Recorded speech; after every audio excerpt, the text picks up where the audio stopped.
Hello, everyone. Thank you for being here. Um, I've been an urban person all my life.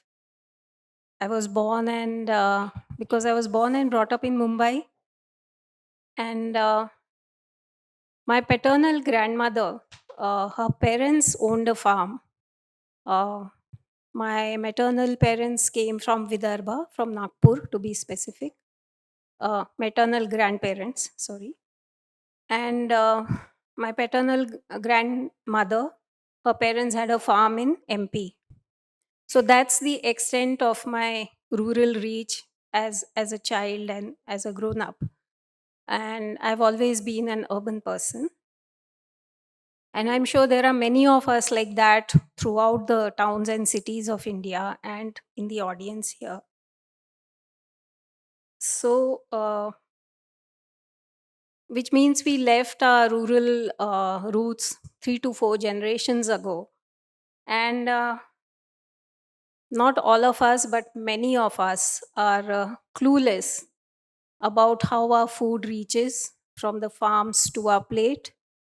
And I just happened to discover a poem while I was writing this book, uh, which asks the very same questions that were raised in my mind as I tried to research for this book. Because when I was commissioned for this book, it was a huge challenge. Not being I was a fiction writer and I did a few journalism pieces for Pari, even uh, did some reporting from farmers protests that happened in 2018. But writing a book of this sort was a huge challenge. But the key point for me was that I was trying to write it for an audience who was similar to me, from urban India, who sympathized with farmers, who had empathy for them, for their struggles, and wanted to understand it better. So I'll start off first by reading this poem. It's by Rafiq Ahmed. It's a Malayalam poem which was translated into Hindi by two workers from a trade union organization. And I chanced upon the Hindi poem and translated it to English. So here goes. I don't know how wheat ripens and how paddy grows. I don't know how onion and potato reach the shops. How are harvests ruined by storms? I don't know that either. How are crops destroyed when they drown in floods? And pests flatten harvests? How? I don't even know. I don't even know this. Blight, mosaic, iron rust. What are these diseases? What distress from debt brings on a desperate resort to pesticide? I don't know. My feet have not cracked like the parched earth of fields. My face has not yet darkened working in the sweltering sun. So, why should I know all of this? And then, why do I need to know what is Kisan Andolan and why farmers protest? So, when I wrote this book, when I started writing it, I realized that the farmers' protests were not just a whim, obviously. There were reasons behind it. But also, they were not the first time that farmers were protesting. Farmers have always had to protest to get their due, to fight for their rights, to ask for them to get a fair remuneration for what they slog for all throughout the year. So, in this book, I have, in one of the chapters, I have captured some of the farmers' protests from all over India, trying to cover all the different states and regions. This is not an exhaustive list, but Between 1857 and 2021, when we had the farmers' protests at Delhi, I have listed about 29 protests here.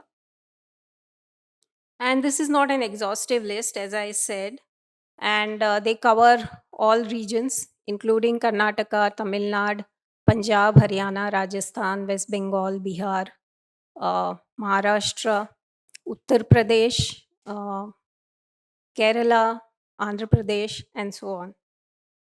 So, how did this start? Um in 1857, about 3,500 farmers in Meerut, which is in UP, led by a landlord called Shah Mal, along with Indian soldiers of the British Indian Army, rebelled against the British East India Company. And this struggle went on for 2 years, and until the British Crown intervened and took over the running of the country. Uh, Similarly, in uh, another protest that I want to talk about is in 1905 in Mewar in Rajasthan. Uh, in this princely state, a bride tax of rupees 5 was applied for all farmers who were trying to get their daughter married. And it was so severe for them to pay this amount that for 2 years, uh, they didn't get their daughters married. So you can imagine this in 1905 in a state like Rajasthan, which we know used to have child marriages. They actually held on to their daughters for 2 years because they didn't want to pay this tax. And only after they struggled was the administration finally relented, and then they withdrew this tax. So, after each of these struggles that are mentioned in the book, the farmers actually achieved something that they were fighting for. And it just shows how much they've had to fight and struggle to get their fair due. In the 70s and 80s, there were movements in Karnataka by the Karnataka Rajya Raita Sangha, so which is also mentioned in the book. Now, why did we have the farmers' protest in Delhi? Uh,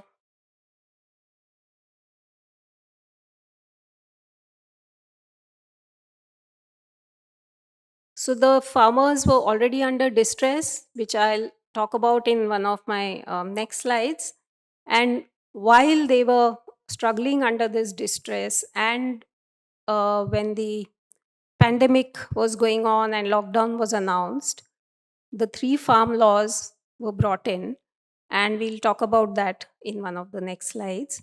But before that, I want to talk about uh, two major things that impacted farmers and led to farmers' distress in the years that followed. One is the Green Revolution, which began in the 1960s and 70s, and the impact of that uh, on the socio-economics of farmers, on their condition. And the other one is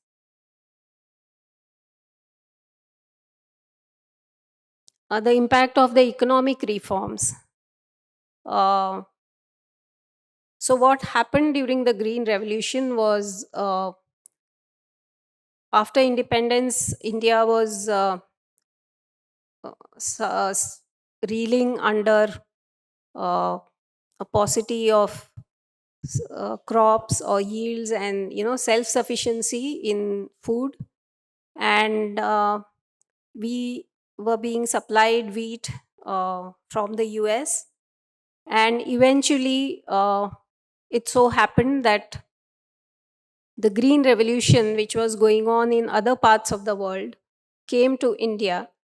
I'll not go into all the details right now, but the fact of the matter was, because of the Green Revolution, some of the states like Punjab, Haryana, and Western UP, they were selected to participate in Green Revolution because of the availability of water resources, abundant supply of water through rivers and canals. And farmers over there, the better off farmers, mid level and large farmers with large land holdings, they were selected to grow high yield varieties of wheat and then paddy, and subsidies were instituted to supply chemical inputs, fertilizers, and of course, the people who supplied these inputs were all agribusiness companies. And as a result, the yields were very high, which was the purpose. And the other purpose was, why did we want the high yields? To, of course, feed the nation, but also it was around that time that we were trying to get industrialized. There were factories, textile mills opening up in Mumbai and other cities, and workers who migrated from the rural parts to these cities had to have access to cheap food, which means the government had to have a way of procuring that. And the food that was grown through Green Revolution was procured by government. And later on, the minimum support price was offered for procuring this. So, as a result, one of the things that happened was farmers also decided that they need to, make use of this opportunity. So, more and more use of chemical inputs was used, which of course affected adversely the soil and the water health. But over a period of time, this affected the output because, nothing very good lasts for long. It always, there's always a downturn, and that's what happened. The yield started going down, um, and health suffered. The health of soil and water also suffered. And eventually it led to agrarian distress. And in the 1990s, when we had economic reforms, a lot of facilities which were available to farmers, like bank branches of nationalized banks in rural parts, were closed down, and leaving them at the mercy of private banks or private money lenders, and so on. So, this, of course, the agrarian distress also led to suicide. And this was the condition of farmers when we entered the years of the time months of the pandemic. So then what happened? Uh, the farmers were still to recover uh, from the impact of the 2016 demonetization. Many of them had suddenly no access to cash. Uh, they were already under distress. And then in March 2020, we had the pandemic and the lockdown. And while the farmers and all the rest of the country was still reeling under this, three farm ordinances were promulgated in June, just a couple of months after the pandemic. And it appeared that, this is something that would just silently go along because people were busy with dealing with the pandemic.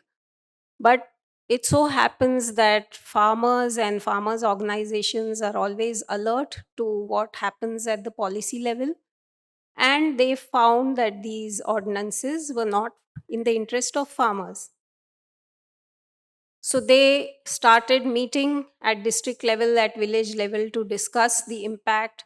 And in September 2020, when these three farm laws were passed in parliament without a discussion and based only on a voice vote, it was decided that now the farmers cannot stay silent, they have to do something. And protests started at the district level. And by November 2020, they moved towards Delhi. And that's when the protests in Delhi began. And you can see from the pictures here, The one on the left is from a protest meeting at the Singhu border, and the one on the right is a very mild photograph of the police bandobast, the CRPF, who were trying to keep the farmers away from the Delhi city and trying to keep them contained in those protest sites which were outside the city. Uh, there are pictures of, roads being dug to create cement barricades, and water cannons being thrown at farmers, of uh, tear gas being released to contain them, to keep them, as if they were accused of damaging public property, when actually it was the police who had done that by breaking the roads and putting up the barricades. But that is how it was when it started, and people did not think that it would go on for so long. The longest protest eh, in the history, longest peaceful and democratic protest in the history of this planet. But it did go on until the laws were finally repealed, and repealed in parliament, because the farmers stayed there right up to the time that they were repealed in parliament, and only then did they start moving back to their villages. And this happened in Jan 2022. Now, the other important point that I want to touch upon here is the farmers who are invisibilized. Um, some of these points we will discuss when the panel is up here. So, there are tenant farmers and women farmers that I'm going to talk about now. Um I would like to read some part from my book.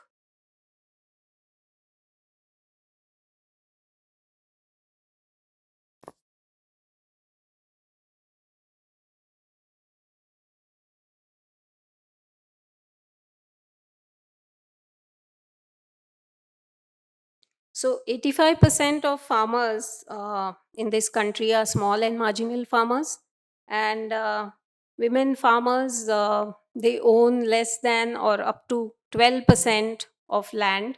Uh, the land patta, as it is called, is in their name. The rest of the women farmers do not own land, and whatever work they do is not considered as farming officially. And all the schemes, government schemes that provide benefits, are all they all go to the farmer in whose name the land is given, which is mostly the man in the family.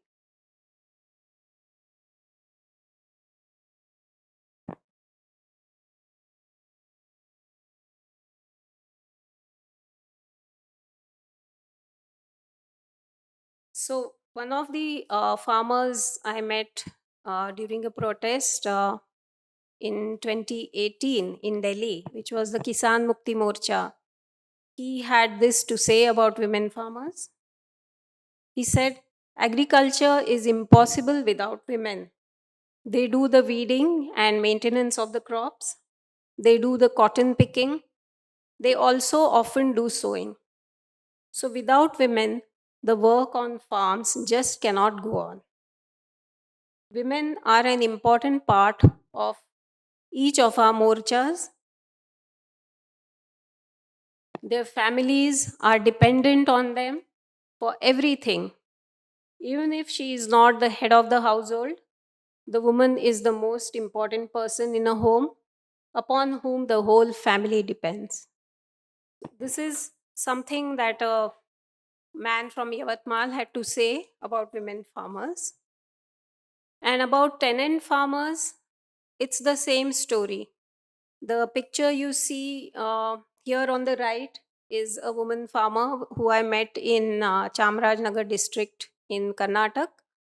And on the left are farmers from Uttar Pradesh, who are small farmers who also uh, lease land and work on those farms to get more yield. So they are a combination of uh, small marginal farmers as well as tenant farmers.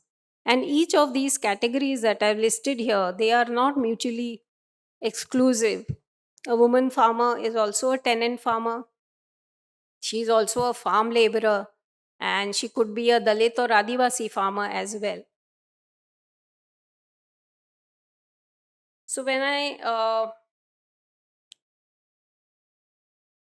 met these farmers in the Delhi protest sites, the three farmers on in the picture on the left, they came from UP, and this person said that if had I not been owning my land, a small 1.5 acre land, my condition would be very bad, because the land that I lease to get a better yield and increase my earnings, I have to pay 5,000 rupees just to lease that land every year. And if my crops fail, or if there is a pest attack, or if the rains uh, are not adequate for any reason, if I lose my crops, I don't get any compensation. I don't get my 5,000 rupees back. And if there is a government scheme which provides succor to the farmer, then that goes to the landowner, who does not share it with me.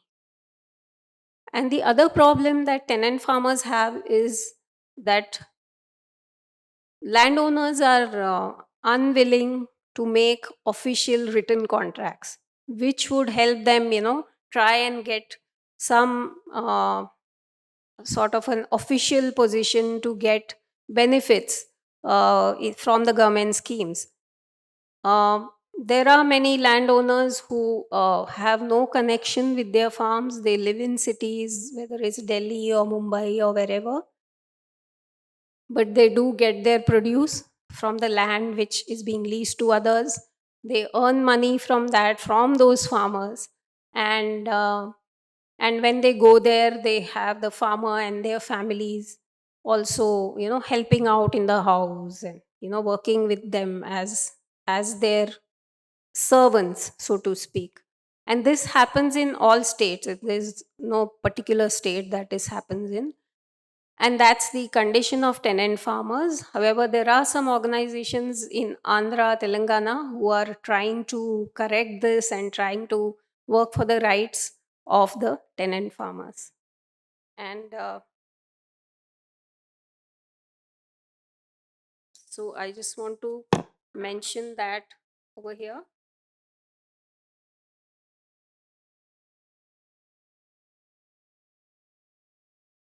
So in Andhra Pradesh, the tenant holdings are about 42.4%. They are the highest in the country. So, and so on. Odisha has 39. West Bengal, Tripura, Bihar, they are all in the range of 28, 29. Followed by Haryana, Punjab, which is 21% of tenant holdings. And Assam, Kerala, and so on, that follows after that. Uh, so, because of this kind of working conditions and bondage, tenant farmers have no bargaining capacity at all. They cannot fight with the landlord, they cannot make demands, because he can anytime say that, okay, I'm not giving it to you, I'll give it to someone else. So it is a kind of bondage that they have to go through. Um, I'll invite my colleagues and co-panelists on stage. Before that, I just want to mention that this book was commissioned by Melbourne University Publishing for their South Asia series. And in India, it is published by Yoda Press. The titles are slightly varying, but it is the same book. Thank you so much, and I'll be happy to take your questions after the panel.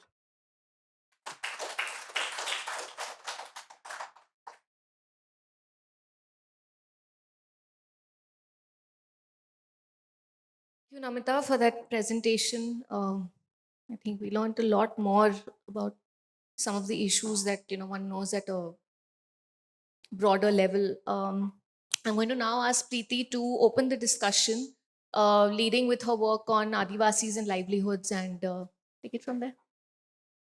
Thank you, Shalini. Thank you, Namita, for doing this book because, as I'm sure everybody in the audience knows, and definitely we at PARI know, that the farmers' protest was first denied by the government, then it was ignored by mainstream media, and finally it was vilified, and farmers were painted in a stereotypical fashion. So, this book is really an eye opener for all of us because it really tells us what is the truth behind the farm protests, as well as it gives us the history of farm protests as not just a single moment in time but as a continuous movement by farmers to secure their rights for our food. So, thank you, Namita, for doing this book. And I'd like to throw my first question out, which is actually about Adivasi farmers, which you mentioned briefly. So, as we know in India, Adivasi farmers' land lies largely near and around forests. This is where they cultivate their land. They are very often not the owners of that land because the forest department owns it. They are allowed to cultivate on it. They cannot sell or buy land. But as Adivasis and indigenous people, they are allowed to cultivate it. So it is usually rain-fed farming that they practice, and it's usually one crop a year. We also know that Adivasis are the what they are the people who have kept our seeds and our and ways of farming intact, which most farmers in the bigger states have kind of forgotten. They have heirloom seeds and methods of farming which are slowly we are losing sight of. But I also want to ask you about the fact that it's the Adivasi farmers who are really at the bearing the brunt of India's development projects, whether it is in Jaisalmer, Rajasthan, for renewable energy projects which are coming up on farmland, or it is in Panna, where again project for in river linking is going to take their farmland away, and that is again Adivasi farmers, or whether it is in the Dibang Valley of Arunachal, where a huge hydroelectric project will again drown farmland, also in Siang Valley. And now, of course, there is a upcoming story which is currently in the Jodhpur High Court about 200 hectares of farm and 400 hectares of forest land which will go underwater for a pump storage project.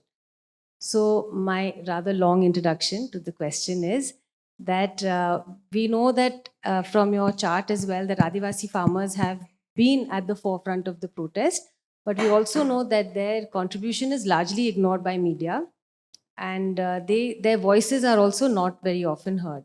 So, can you tell us a little bit about that? Yeah. So thank you, Preeti, for this question. And I'd just like to say that I am referring to my notes and the book all the time. So please don't mind because there are different topics that I'm jumping from one to the other, and the notes always help. So, one Adivasi farmer I met at a farmers' conference in Mysore, he mentioned exactly that for us, farming is not just about growing food. It is about our life with the birds, the mountains, the rivers, the woods, the fields of our departed ancestors, and all the human beings. And this is also a part of our farming. So, so when the green revolution started and multi-cropping was replaced by monocropping, which is earlier where the farmers would plant cereals along with uh, legumes, pulses, other seeds, oil seeds, and they would uh, sort of alternate cultivation of different crops, also vegetables, to keep the soil rich. And this is something that even the Adivasis do. But over time, the pattern of monocropping has been followed everywhere, and that has destroyed some of their traditional ways of growing food.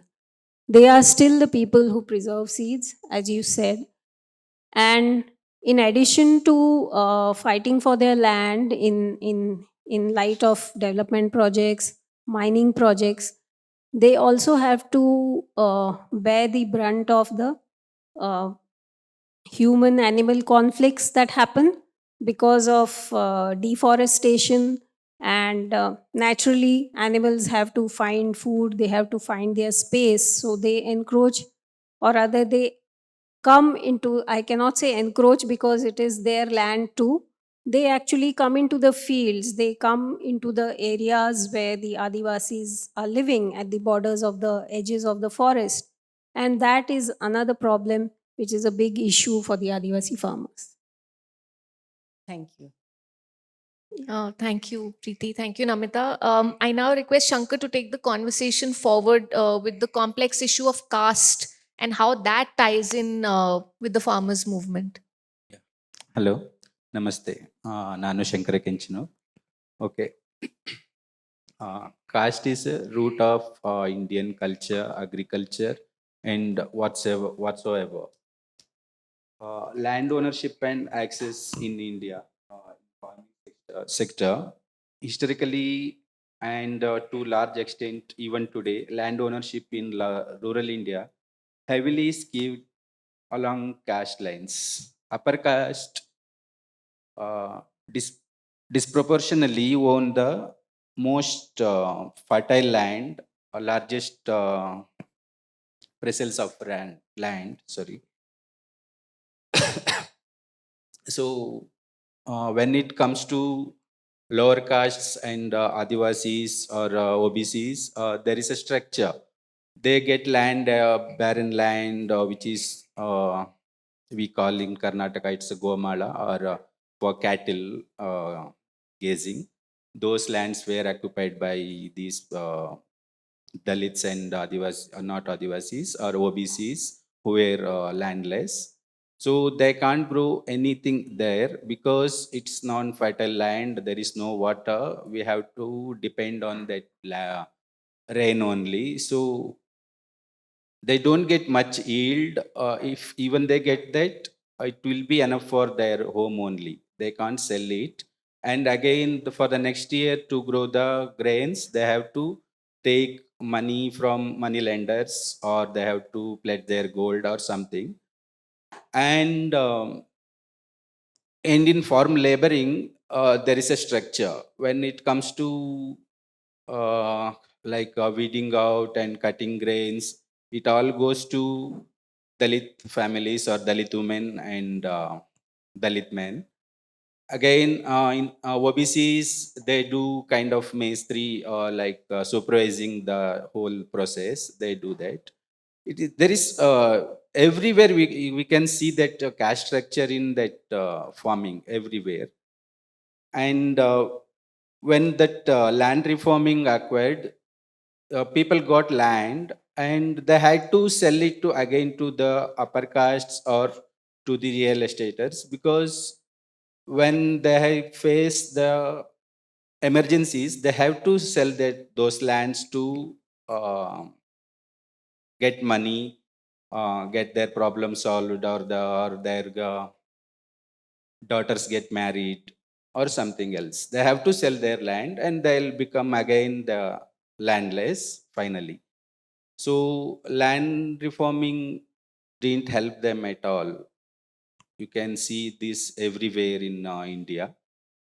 And I would like to ask Namita, how your book sees these things in your book. Yeah, thank you, Shankar. Shankar is someone from whom we have learned a lot about caste relations and the uh, condition of Dalits, especially in the rural areas, and how. From one of the landless families, my parents didn't had a land, and yeah, we are living in a land where it was we were living in for from 40 years. It's a third generation. My sister's daughter just got married, and we didn't get any document for that, and we are still fighting. This is kind of the uh, what do you say? Yeah, situation of the lower class peoples. So yeah, So, thank you, Shankar. Uh, so, I want to say that, what you have said is exactly how it has been written about in my book. Because the farmers I met, whether it was in the village or at the protest site or college campus, uh, children of farmers from Dalit families, this is exactly what I found. So, I was at the Tikri border and I was speaking to a group of farmers from Punjab. And one of them I asked, so do you own land? And before he could even respond to me, there were two other farmers standing next to him who responded, no, no, he is a laborer. He doesn't have land. He works for us.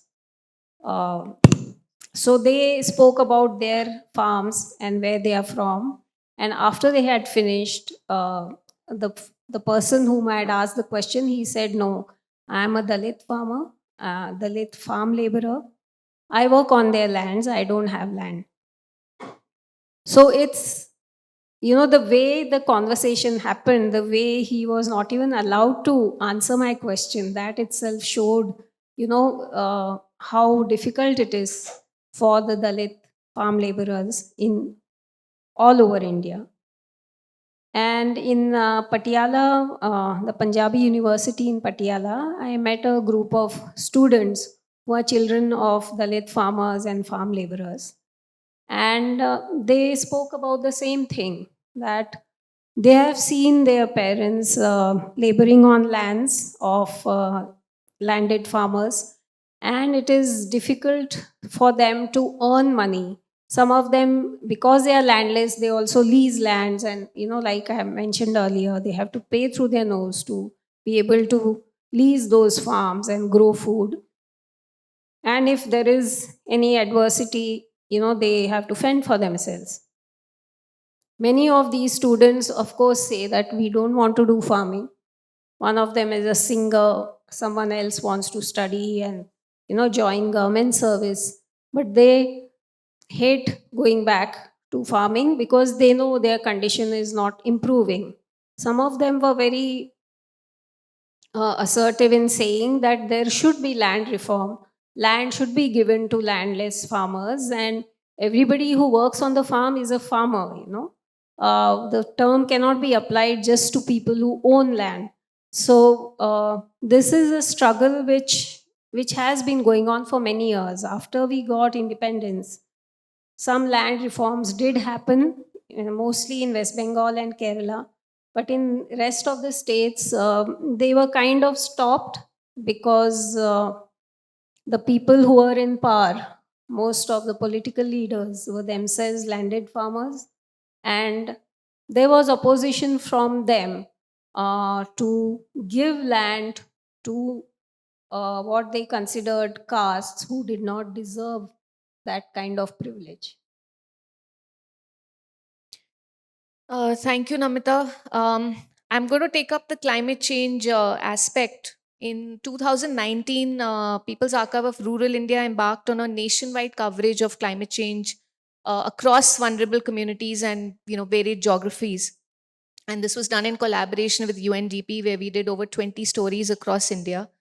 I looked at climate change in Delhi and found that in the entire length of the Yamuna River, which is 1,376 kilometers, just 22 kilometers passes through Delhi, which is about 2% of the entire river passes through Delhi.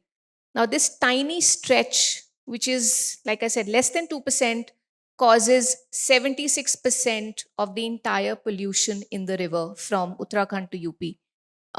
I also found that the city has had a community of farmers and fisher folk, around the river historically who grew food for the city, but were, subsequently driven out, pushed away as the city urbanized.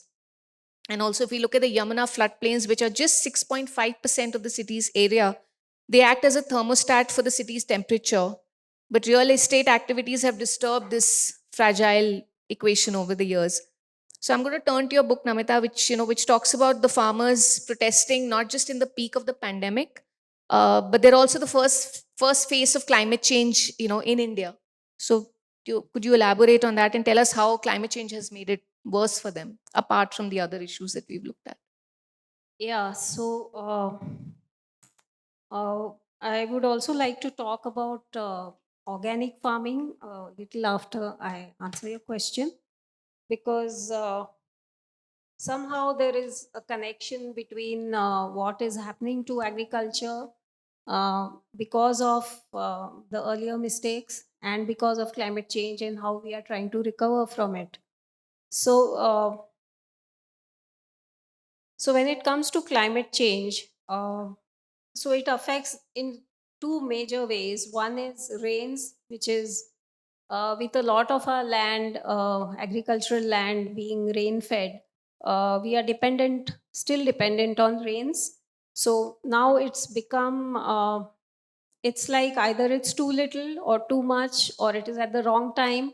So which affects the farms and the yield. And you're either losing the crop, or, the seeds you have sown, they wait for the rains and they don't come, and then they sow a second time, and then there is such a heavy rain that the seeds are also destroyed. So that is happening often. And if there's too much heat, then this heat causes the grains to shrink and the yield goes down because of that. So, excuse me. So, because of this, there is a decline in a majority of crops, and there has been a study which reveals that by the year 2035, the decline in yield is likely to be up to 10%.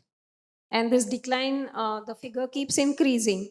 By 2065, it is likely to be up to 18%. And by the year 2100, it is likely to be up to 26%. So, which means that, to put it simply, 75 years from today, the food available to us is likely to be 3/4 of what it is now. And unless something is done to arrest the impact of climate change on crop yields. So, this is where we are headed. And one of the things that people are trying all over the world and even in India is something called organic farming. It is either called organic farming or natural farming. There was also a term that went around for some time called zero budget natural farming, which turned out to be a kind of a misnomer, because nothing can be zero budget where farming is concerned. You need to pay for the seeds, if not by buying, then by saving them from your previous year's produce, and the labor and so on. So I met some organic farmers during my visits to villages in Karnataka and Punjab. So, so we had this discussion about, how to pronounce the names and not stop at Karnatak, but say Karnataka as we do. In Marathi, we say Karnatak. So, so, a farmer I met in Punjab, he was actually a practicing lawyer, and his father and the rest of the family owned a farm. And while they owned about 50 acres, he found that while his grandparents were of very good health and his grandfather lived into 100 and over 100, his father's health deteriorated over time. And he was one of the farmers who was one of the participants of the Green Revolution. And he had a lot of health issues, and he also had cancer, and he died early. So he realized that something needs to be done, and he started working on his farm. Out of those 50 acres, now he has 20 acres on which he does organic farming. And this is not something that happens overnight. You need at least 3 years to actually change from your chemical input farming to organic farming. And it's not just simple. I mean, I cannot say that, okay, I grow wheat on this 1 acre and from tomorrow I'll grow organic wheat on this 1 acre. That's not how it happens. So you have to follow the pattern of multiple cropping and a lot of other uh, different principles that they carry out for organic farming. So he grows about 150 species of crops, which include cereals, pulses, oil seeds, fruits, and vegetables on 20 acres. And the remaining 30 acres are given on lease. And what he does is he does value addition. So he does not just sell wheat, but he'll sell wheat flour and he'll sell some other products. But for someone like him, who owns so much land and who has the privilege of being in touch with people from his privileged society who come to his farm to buy his produce, his products regularly. So it's easy for him. But there are smaller farmers who are mid level farmers who are also trying to do organic farming. One such farmer is from Karnataka. He lives in the Chamarajanagar district and he calls himself Organic Mahadev Swami. So he's added that, prefix to his name, the moniker. And he says that, so he makes he grows organic millets and sugarcane, which he converts to organic jaggery. And also some similar farmers like him in that district also make turmeric. And Mahadev Swami, or rather Organic Mahadev Swami, he tells me that I'm like a mini Amazon. I go from door to door selling my organic jaggery. So for someone like him, people are not always coming to him to buy his stuff. He has to either like a usual vegetable vendors who sell in the market or on the street sides. He has to sell his wares or he has to go door to door. He's also attended certain classes to learn how to market his produce and products. But he said, but we are farmers, but now we have to do marketing, sales, everything. And it's very difficult for us. So, but while we were having this conversation, one woman vegetable vendor, she came there and she picked up a stack of onions, organic onions, and she took it to the market. And she said, oh, she's the first person to take my first sack of organic onions and she's going to sell it for me. So that's the way organic farming is progressing. And I think among the different countries, India stands at the number 5th in the acreage of land that we use for organic farming. So yeah, that's.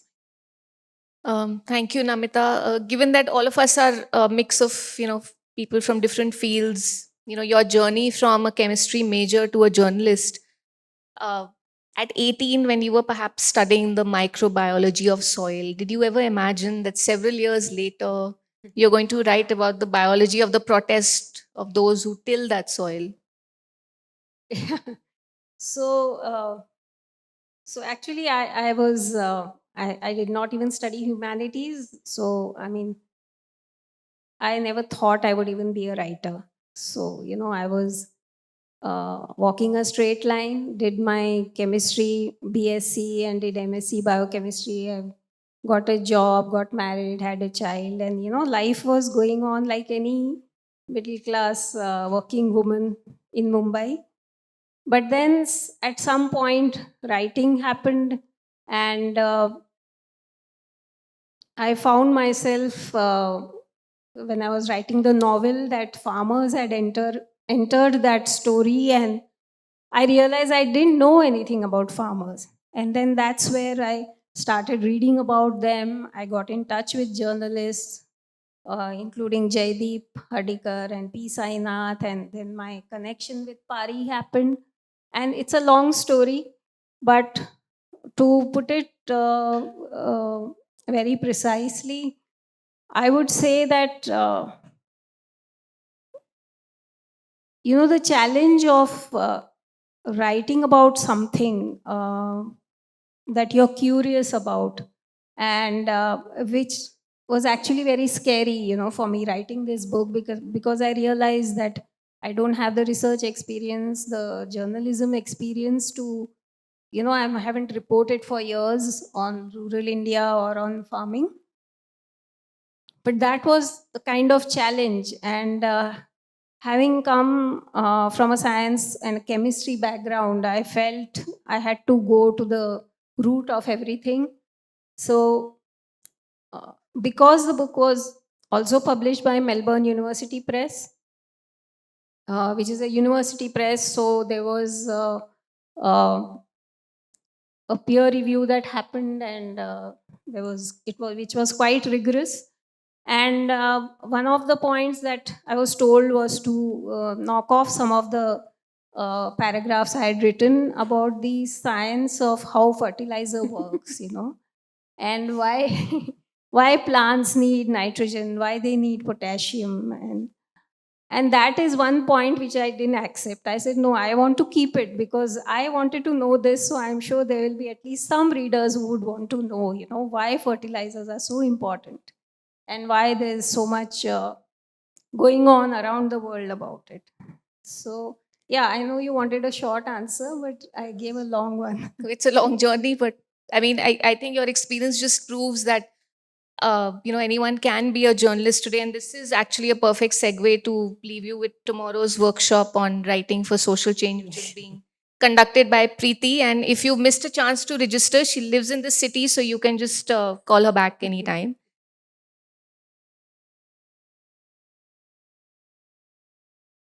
Thank you, ma'am. Thank you for a really enlightening session. Thank you, panel.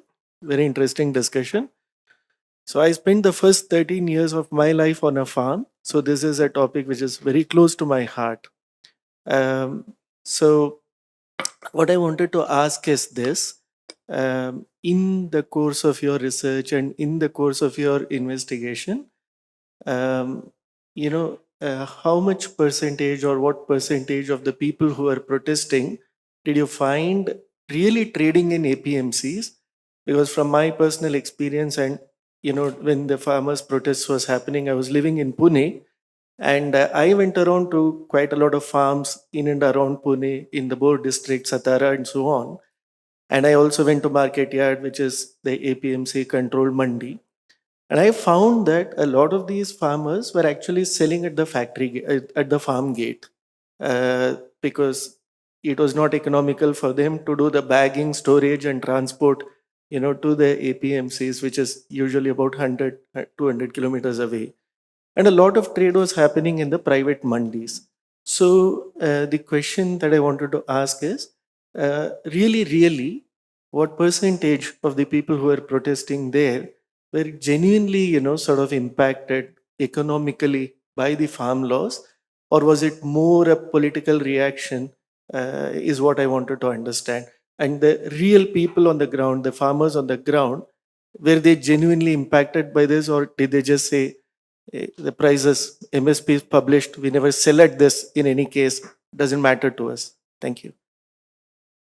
Yeah, thank you for asking this question, because it is the most important one, and it's the one that a lot of people ask, because that's how the protest was seen whenever a little was shown on mainstream media, that this is a political thing. But the problem is that the question of minimum support price, which the government declares for 23 crops, uh, the government does not procure all the 23 crops. Right now, it procures only a few. And I think Orissa or Kerala, some of these governments have said that they would procure all the 23 crops. But the importance of the minimum support price is that it sets a standard at which farmers can sell their produce, you know, because they are always bargaining with the traders.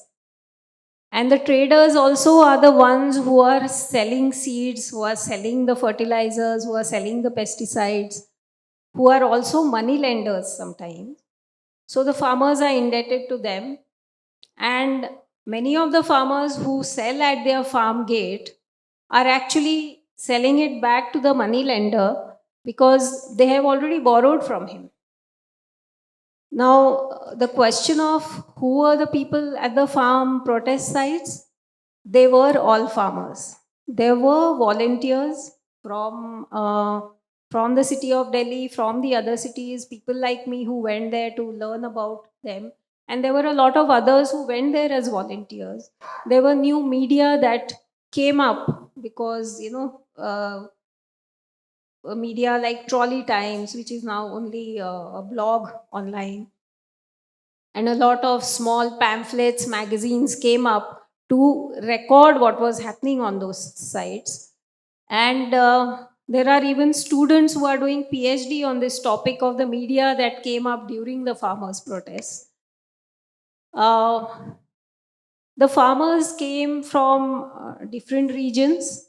There were groups of farmers who went from different states. I know from Maharashtra, from Karnataka, from Rajasthan, and Punjab, Haryana, of course. Uh, Tamil Nadu farmers were also there, and farmers from West Bengal. From villages across Punjab, uh, there were more farmers.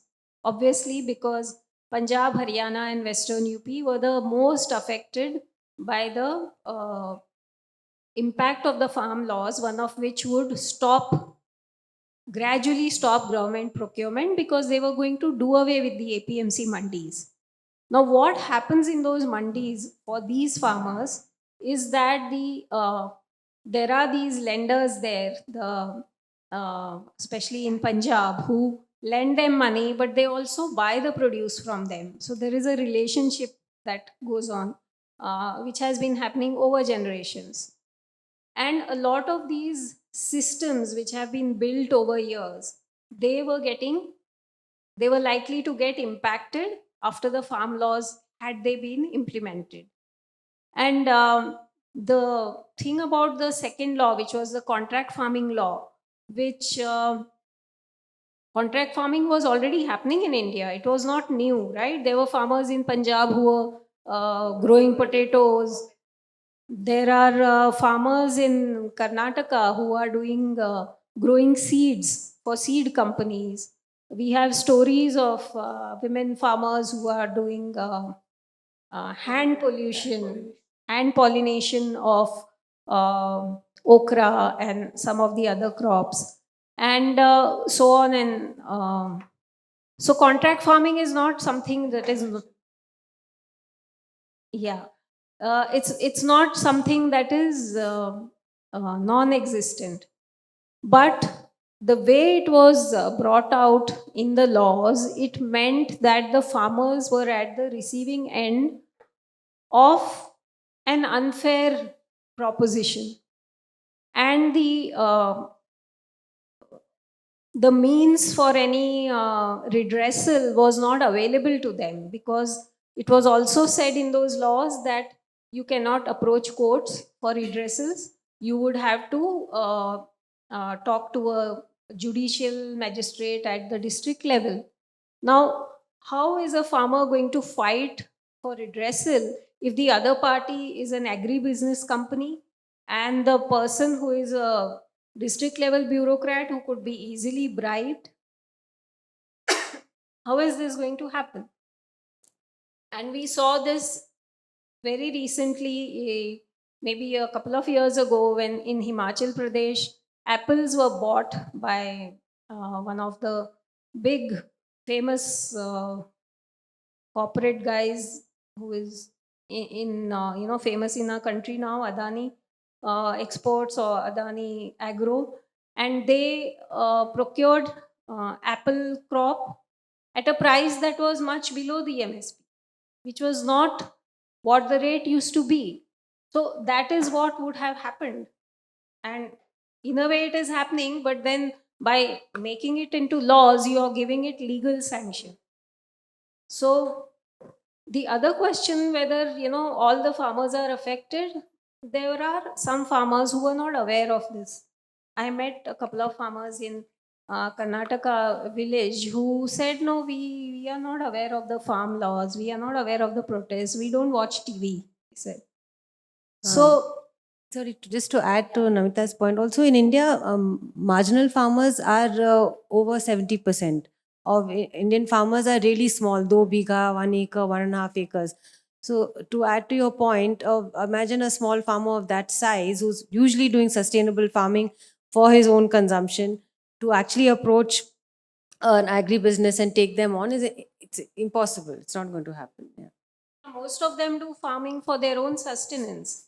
But if you bring in laws which will force them to sell away their land, then what is the means of employment for them? And that's it's like this person in one of the protest sites who said to me, from farmer from UP, he said कि हमारी condition तो पहले से भी बदतर हो जाएगी. Right now, I have a small piece of land. If I don't have anything, I can still grow food and, my family can eat. But what will happen if I'm not able to do that? Hi. My question is, we are sitting in the city of Bangalore. There are so many startups, and agri-tech or smart farming is a big, big area that continues to receive a lot of investment.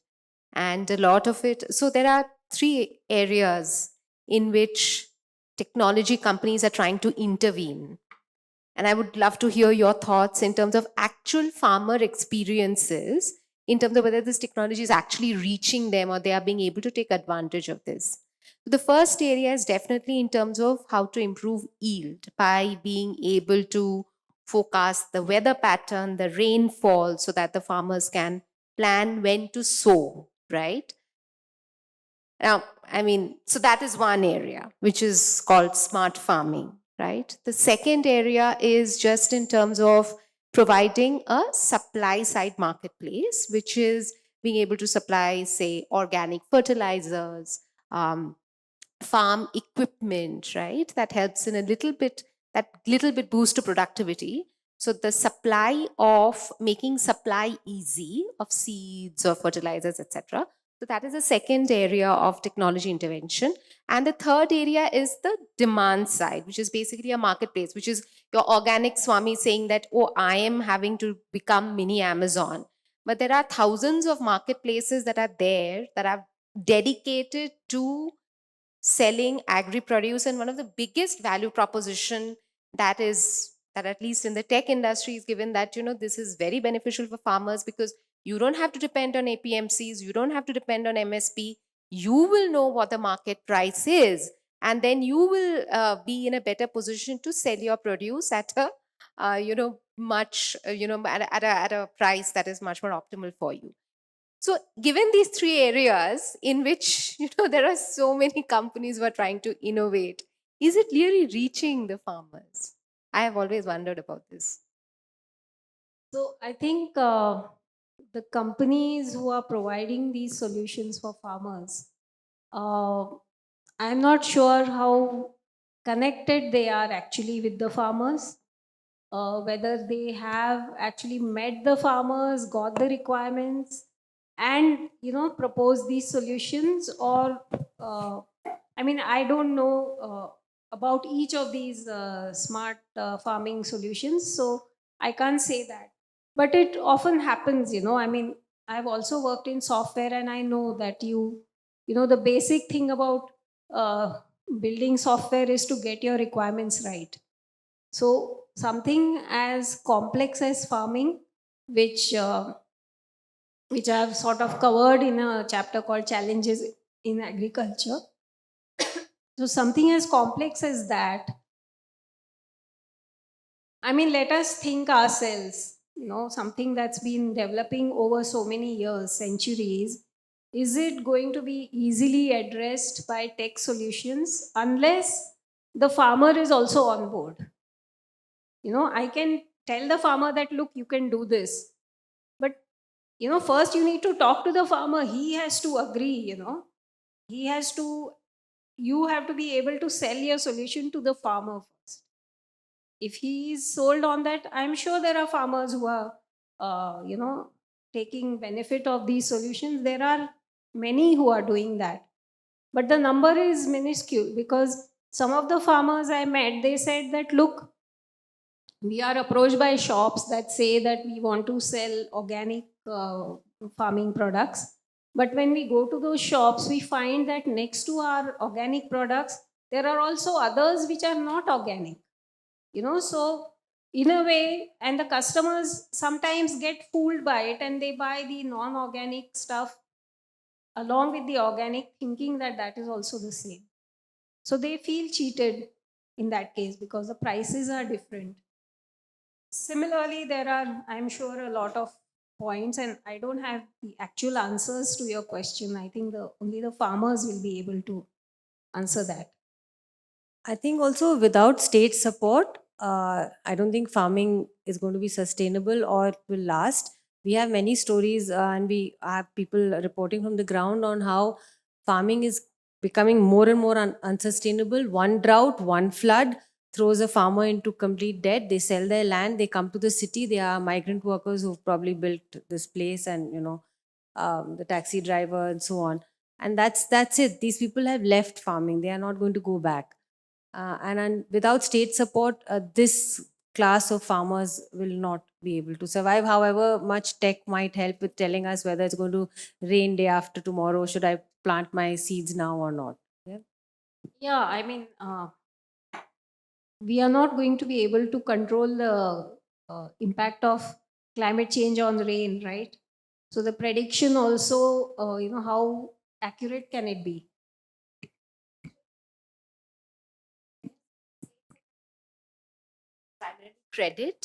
Credit support or any other kind of like capacity any- building you're talking about? Well, What do you firstly, mean? there are farm debts which are crippling, Right, and especially yes. crippling for people who are Yes. barely able to sustain themselves. Yeah. There are farm suicides happening because of debt. Yes. So, state support, which is, I mean, we look at subsidies. If you read the mainstream newspaper, subsidies are seen as this, bounty by the government for farmers and completely undeserved and so on, Correct. right? So, I think this is all part of a more complex question. Maybe, and Namita probably. Yeah, and on the other hand, the facilities that are given to people who already have the privilege of having money, those are called incentives, right? Hmm. So you give loans to people who want to buy Mercedes cars at a much lower rate than you would give loan to a farmer who wants to buy a tractor. This is just one example. Or you have people who've taken money out of and left India. We know them. I mean, a few Yeah. people, hundreds of crores have been taken, and they are fugitives. But we are not calling them to back. But a farmer who has a 1 lakh loan is not going to be able to pay that back. Even less than that. Even less, things yeah, like 25,000. 40,000, 25,000. And for them, it's not just the fact that they cannot repay, but it's a question of their self-respect and dignity.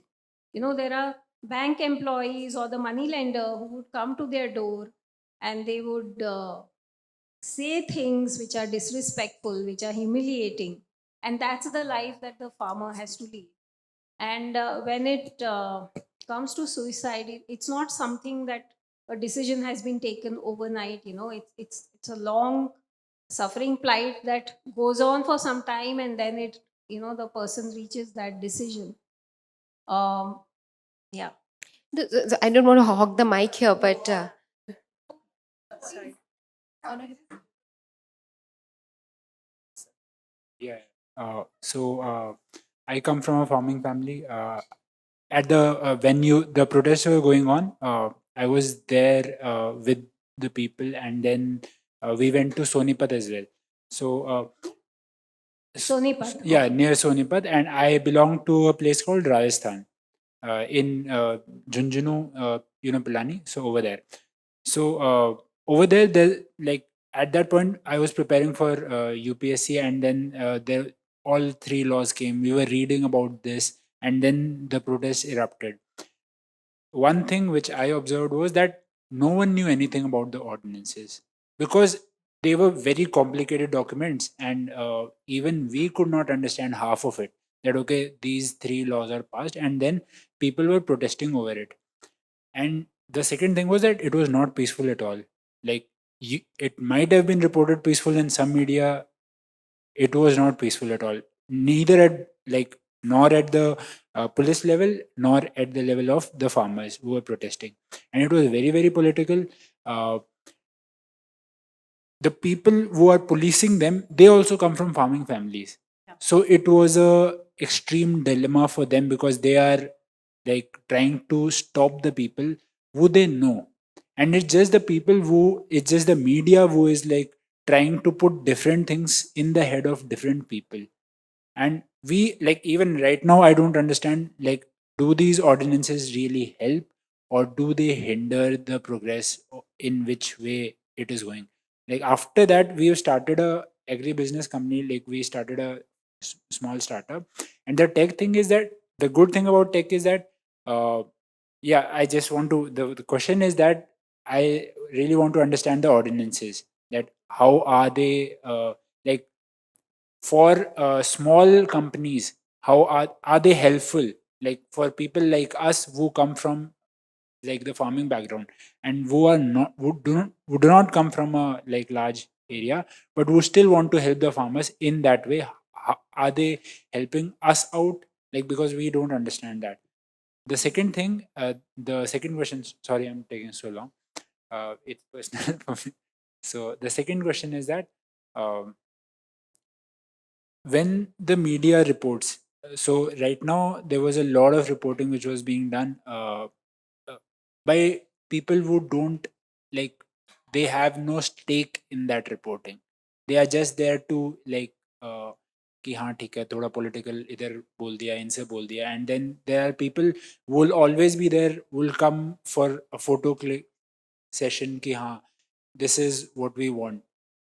How do we like decipher, okay, which con, like, who is like trying to say that, okay, we want to help you, but they're just vultures. Okay. Yeah.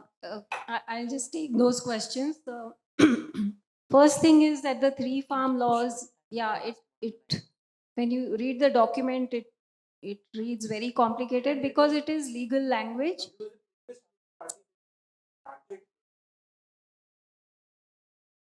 Yeah, so it's a long process. It's a long process. Yeah.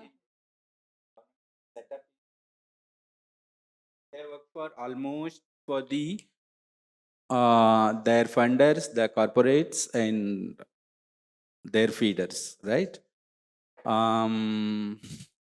When you asked, was it helpful?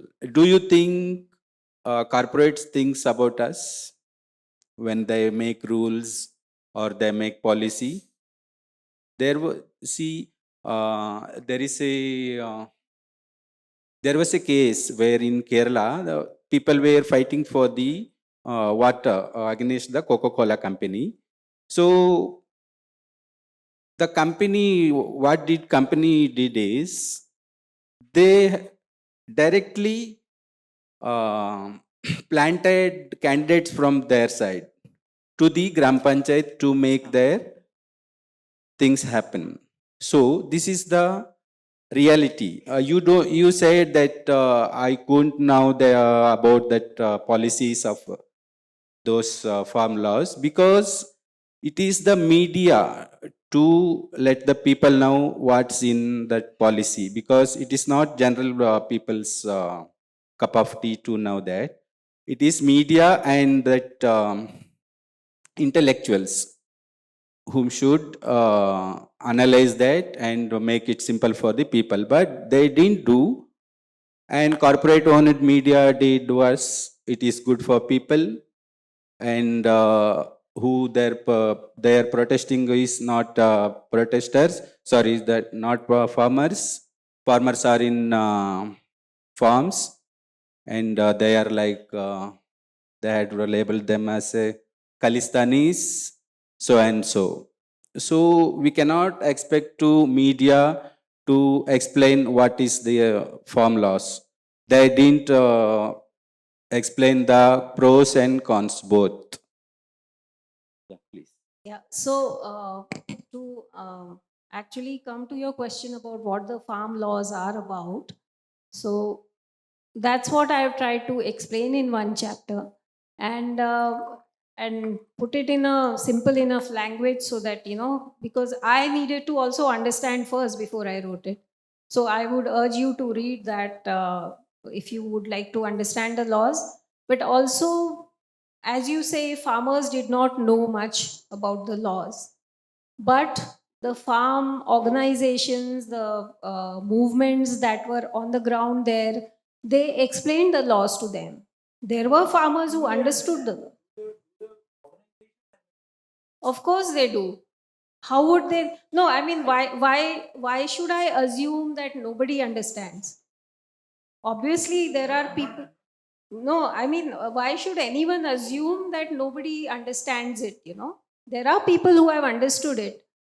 And other than my book, I would also like to say that Pari covered the farmers' protest from we've written hundreds of stories, and we in our Pari library the farm laws have been put up there, and we have something called summary and facts and factoids, which give the highlights of the farm law or the report, which is in this case the farm law. And there are people who have been reading it, and these were translated into different languages and distributed among the farmers, because obviously the documents are in English. They should be able to read it, right? They were discussed, the farm laws were discussed amongst the farmers. I mean, why should we assume that anyone who reads the document should understand immediately? No, even if I were to read any of the legal documents, I will not understand it. Somebody has to explain it to me. So that is natural. And the other point about political, the fact that there is a protest, it's political. I mean, you can't equate politics with political parties. The act of putting across your opinion in public is political. It's The a act of writing in a book is democratic political. process. Yeah. It's Yeah, part it's of a the demo. democratic process. It's part of the democratic process. So when people say that, oh, it is all political, of course it is political. If you are going to take away my rights, I'm going to stand up in protest. That is my political right as well as my democratic right. So everything is political. The fact that all of you came here to listen to talk on farmers' protest, you made a political decision. You're So- right. So that's how I look at it. Yeah. Hi. So thank you all so much. So, the established economic theories today of the last, say, 100 years, the East Asian economies that grew, etc., say you have to move people from farm jobs to industry and so on. And India, actually, we've gone from 43% in agriculture to 46%, apparently, from 2020 to now. We've actually increased the number of people in agriculture. So the question is there a different model than the way these East Asian countries grew for us that you all feel India can follow? And if so, what is that model that we can aspire to? Okay, so one thing is, this thing of moving away from farming. Initially, it started in the Western countries in Europe, and a lot of people emigrated to the what is called the New World, to US and Australia, and they were able to continue farming over there. And the people in the previous countries, they went into industrial jobs, etc.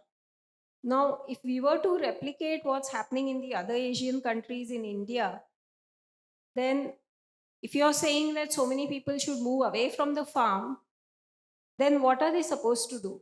Because right now, when people migrate, they leave their farming and they come to the cities, or they do their farming for part of the year and for the rest of the year they come into cities. What are the options they have? Either they work as menial domestic work, or they work in the construction industry or the service industry. And do they have facilities like housing? They don't. So, yeah, I mean, that's something that policymakers have to think of, you know. They have to think of models which they could implement even in the rural areas, because right now, even basic things like health and education are not strictly being implemented in the rural areas. People who have health issues, they have to come to the nearest city or town to, you know, have access to a good hospital. And I've learned this from women who are farmers, who are running a farmer producer company. But when it comes to health, they have to run to the city. I mean, they are part of the board of this company in the village, but when it comes to health, they don't have a hospital there. They have to come to the city. They don't even have transport. So they have to depend on a chacha or a devar or someone, you know, a brother-in-law who will take them to the hospital on a motorbike. That is the condition, you know. I think first the infrastructure in the rural areas, if it improves, then there might be other opportunities, you know, other than farming. Yeah, I think for all of us who report from rural India, the inequalities of access to state healthcare, education, even legal help is so abysmally poor and so difficult to get that I think, as Ramita says, until we begin with changing that, I don't think we're going to be able to change anything much. I- Ah.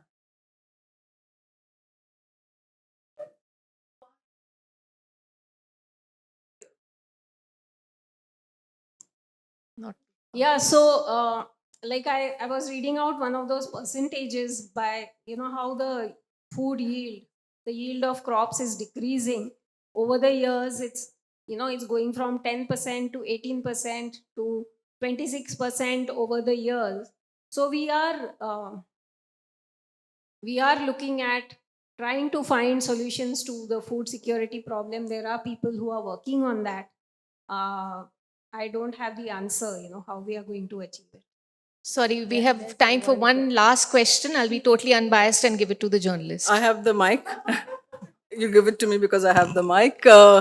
My question is about the movement part of the farmers' movement. It's perhaps the only movement which has successfully got the government to turn around, and its reverberations are still being felt. I mean, Trump is not able to railroad his schemes right now because of the farming and agricultural issues. I'm just wondering what your feeling was. Why was that movement so successful? Part of it, perhaps, the class composition of the farmers. At the very same time, labor laws, which were also opposed throughout the country, were railroaded through with very little, ability to withstand them. So, what did you feel about the muscles of this movement and how it succeeded?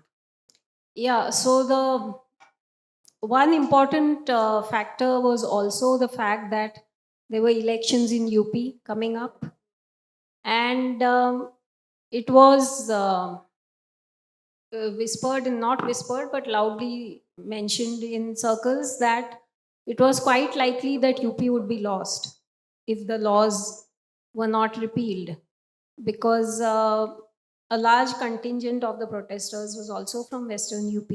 So that was one major factor.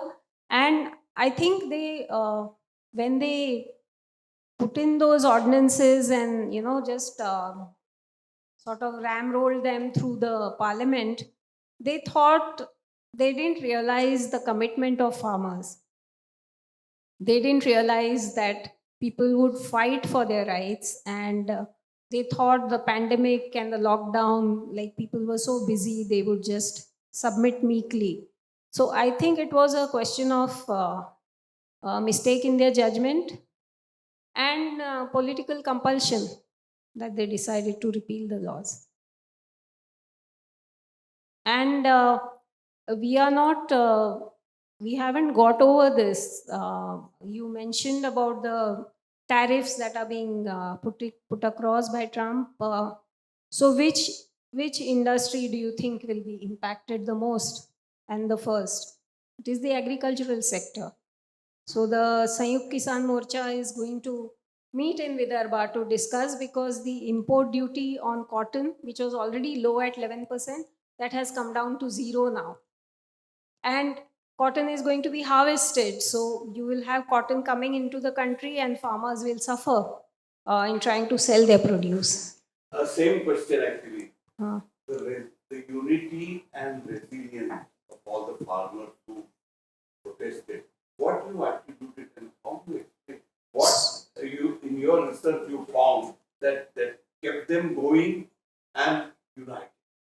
Yeah, so they were united because there were a few things that were very stark, that if they don't protest, there is a big likelihood that they would lose their land, and then they would have to always work as laborers or as domestic help or construction workers in the city. That was having a small piece of land gave them dignity and self recognition, self respect, which is something they were not ready to lose.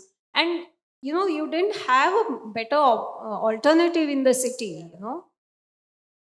As a farmer, I'm living with dignity. As a laborer in another's field or as a domestic help, I lose that, right?